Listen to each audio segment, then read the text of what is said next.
नमस्ते। ग्रंथ वाचन श्रृंखला में आज है रूसी लेखक वी दिमित्रिएव की कहानी रोटियां। यूरोप की सर्दी तो हमें मालूम ही है, रशिया में भी बहुत ठंड पड़ती है, साइबेरिया में, तो उसी की एक कहानी है। सर्दियों के दिन थे। स्कूल की मैट्रन अन्ना मिखाइलोवना ने एक दिन स्कूल में दावत दी थी। बहुत से अतिथि आए थे।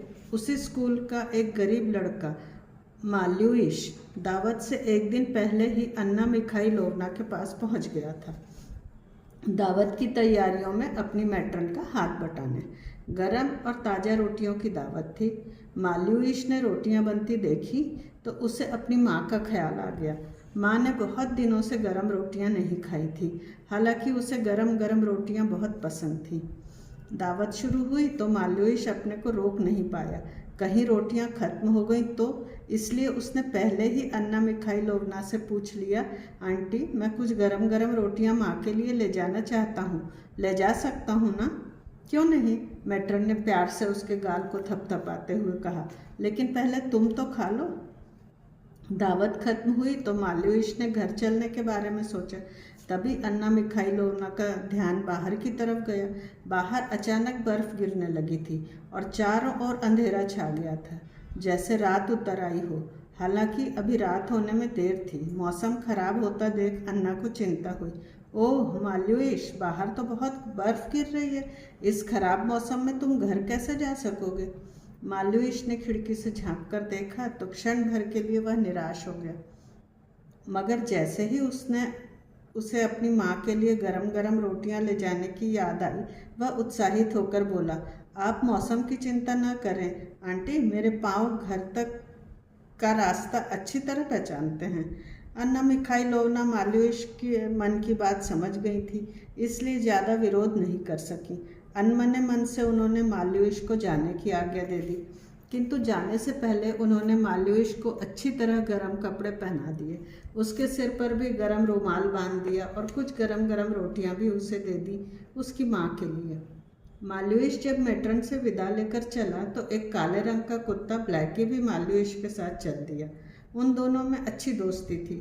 अन्ना मिखाइलोवना उन्हें छोड़ने दरवाजे तक आई तो उन्होंने महसूस किया कि मौसम लगातार खराब होता जा रहा है। बर्फ के बड़े बड़े गुबार तेज हवा में सरसराते हुए उड़ रहे थे। धुंध इतनी अधिक बढ़ गई थी कि 2-3 हाथ की दूरी पर भी कुछ दिखाई नहीं दे रहा था। बर्फ और कोहरे ने रोशनी को पूरी तरह ढक लिया था। अन्ना ने एक बार फिर माल्यूइश को रोकना चाहा, किंतु कुछ सोचकर वह चुप रह गई। माल्यूइश और ब्लैकी कुछ दूर जाकर ओझल हो गए तो अन्ना ने अपने कमरे में लौटकर एक किताब उठाई और पढ़ने बैठ गई, लेकिन पढ़ने में उनका मन नहीं लग रहा था। वह माल्यूइश के बारे में सोच रही थी और रह रहकर खिड़की से बाहर झांक लेती थी। बर्फ और हवा ने अब बर्फानी तूफान का रूप ले लिया था। जितनी तेजी से बर्फ की आंधी बढ़ रही थी, उससे कहीं तेजी से अन्ना की बेचैनी बढ़ रही थी।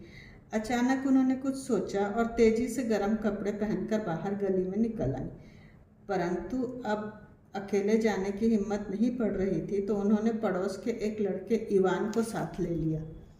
बर्फीली हवा के थपेड़े और तीखे हो गए थे। दूर दूर के मकानों में जलने वाली रोशनी कोहरे का सीना चीरकर कभी कभी नजर आ जाती थी। इवान अपने साथ लाई छड़ी से रास्ता टटोलता हुआ आगे बढ़ रहा था और अन्ना बहुत संभल कर तेजी से उसके पीछे बढ़ रही थी।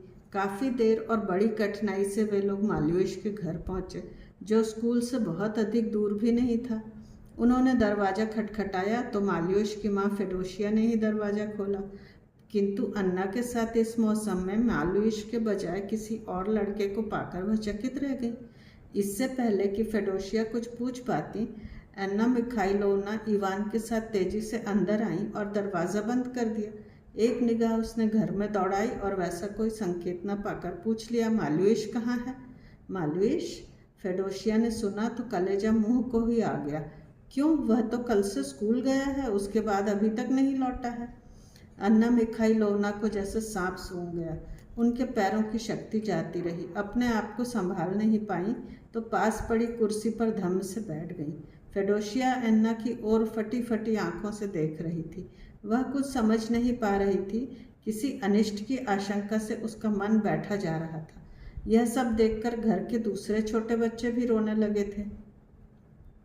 किसी तरह मिखाइलोना ने खुद को संभाला और इवान से कहने लगी, अब क्या करना चाहिए इवान?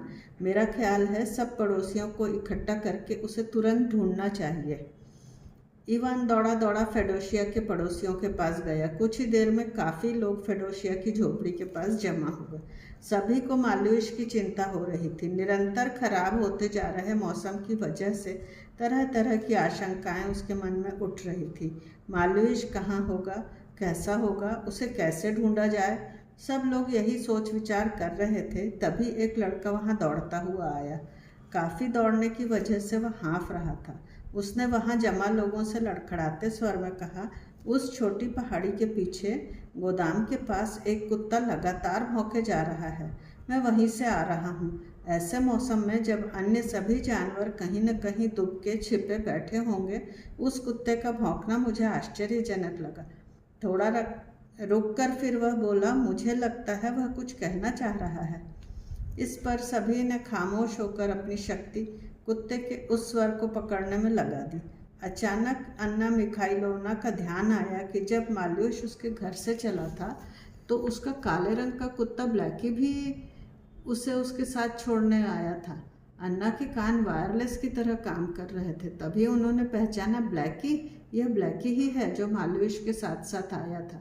अन्ना के चेहरे पर उत्साह की एक तरंग दौड़ गई। चलो, हमें बिना वक्त गंवाए मालूइश को खोजना चाहिए। लोगों ने तुरंत कुदाल, फावड़े और कंदील उठाए। ब्लैकी के लगातार भौंकने का स्वर उनका मार्गदर्शन कर रहा था। साए साए करती बर्फीली आंधी में उनके कदम तेजी से चल रहे थे। ब्लैकी की पुकार तेज हवा और बर्फ के टुकड़ों से छितराकर बिखर बिखर जाती। उसी तरह ब्लैकी के भौंकने का स्वर भी हवा की सनसनाहट के साथ कभी आता, कभी रुक जाता। धीरे धीरे ब्लैकी का स्वर स्पष्ट हो गया। उसके भौंकने में पीड़ा के संकेत भी स्पष्ट सुनाई दे रहे थे। कुछ ही क्षणों में लोगों ने एक बड़ी और काली वस्तु को बर्फ के थपेड़ों से टकराकर अपनी ओर आते देखा। मिखाइलोना ने पहचाना, ब्लैकी, ब्लैकी। ब्लैकी ने जैसे पूरी ताकत लगाकर आखिरी बार दौड़ने की कोशिश की। अन्ना के पास पहुंचकर उसे एक चक्कर काटा और गिर पड़ा। अन्ना ने उसे धीरे से उठाया और गले से चिपका लिया। ऐसा करने से ब्लैकी में जैसे नई ताकत आ गई। अन्ना की गोद से उतरकर वह तेजी से भागा और बर्फ के एक ढेर को तेजी से अपने चारों पंजों से खोदने लगा। उसे ऐसा करते देख लोगों ने बहुत फुर्ती के साथ बर्फ के उस ढेर को हटाया। धीरे धीरे उसे ढेर के नीचे दबा मालूइश दिखाई देने लगा। मालूइश को देखते ही फेडोशिया ने रोना शुरू कर दिया, किंतु अन्ना मिखाइलोना ने साहस और धैर्य से काम लिया। उन्होंने सबसे पहले उसकी नब्ज देखी। वह चल रही थी। अन्ना के चेहरे पर राहत के भाव आए, मगर भयंकर सर्दी की वजह से मालूइश का सारा शरीर अकड़ा पड़ा था। वह मूर्छित था। अन्य लोगों की मदद से अन्ना ने मालूइश को उठाया। वे लोग जल्दी से उसे फेडोशिया की झोपड़ी में ले आए। उसके सब कपड़े उतार दिए। पास ही तेज आग जलाई। मालूइश के शरीर पर अच्छी तरह मालिश की गई। इवान इन सब कामों में काफ़ी मेहनत कर रहा था।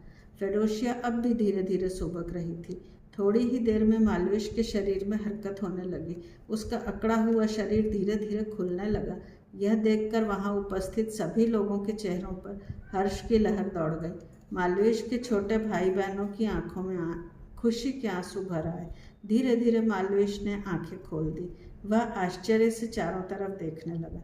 वह समझ नहीं पा रहा था कि यहाँ इतनी भीड़ क्यों जमा हुई है। तभी उसकी नज़र अपनी माँ पर पड़ी। माँ की आंखों में खुशी के आंसू थे। मालूइश उठ बैठा और माँ के चेहरे को अपने दोनों हाथों में भरकर बोला, रो मत माँ, देख मैं तेरे लिए अपनी मैट्रन के घर से गरम गरम रोटियां लाया हूँ। माँ ने कसकर मालूइश को अपने सीने से लगा लिया और फफक फफक कर रो उठी। अन्ना मिखाइलोना ने आगे बढ़कर मालूइश के सिर पर हाथ फेरा और बड़ी मुश्किल से अपने आंसुओं को काबू किया। वहाँ उपस्थित अन्य लोगों का भी यही हाल था। धन्यवाद। कहानी कैसी लगी आपको? अगर अच्छी लगी हो तो कृपया लाइक करें, सब्सक्राइब करें। ऐसी ही और कहानियाँ मैं आपको सुनाऊंगी।